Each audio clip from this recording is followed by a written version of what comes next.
So question to কি হয় the roots of the equation এই ইকুয়েশন তো রুট উলিয়া পড়িছে হয়নে so equation to দিয়া আছে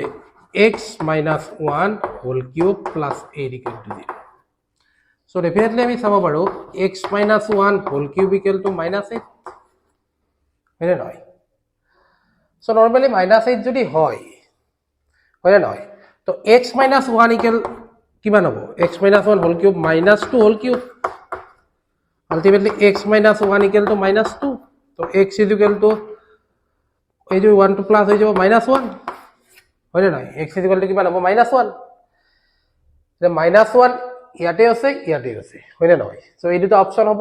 দুটা অপচন লগতে এই দুটা কিন্তু আছে এই দুটা কি হয় এইটো হয় cube root of infinity definitely আমি গম পাইছো এতিয়া আমি ক্লাস 8 9 বা 10 ত নাই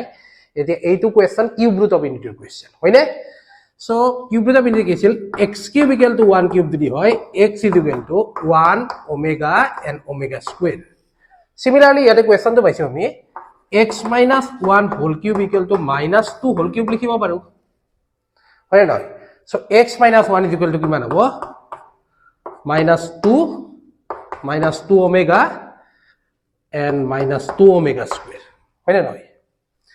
so x is equal to কিমান হ'ব x is equal to এইফালে 1 to গলে এটা পালো আমি কিমান -1 এটো 1 minus 2 omega এটা 1 minus 2 omega square হয়নে so -1 1 minus 2 omega 1 minus 2 option b so এইটো কিউব ৰুট অফ ইনফিনিটিৰ কোৱেশ্চন যদি এই কোৱেশ্চনটোৰ ওপৰত তোমালোকৰ বা সলিউশনটোত কিবা ডাউট আছে তোমালোকে ভিডিওটোৰ কমেন্ট সেকশনত কমেন্ট কৰিবা থ্যাংক ইউ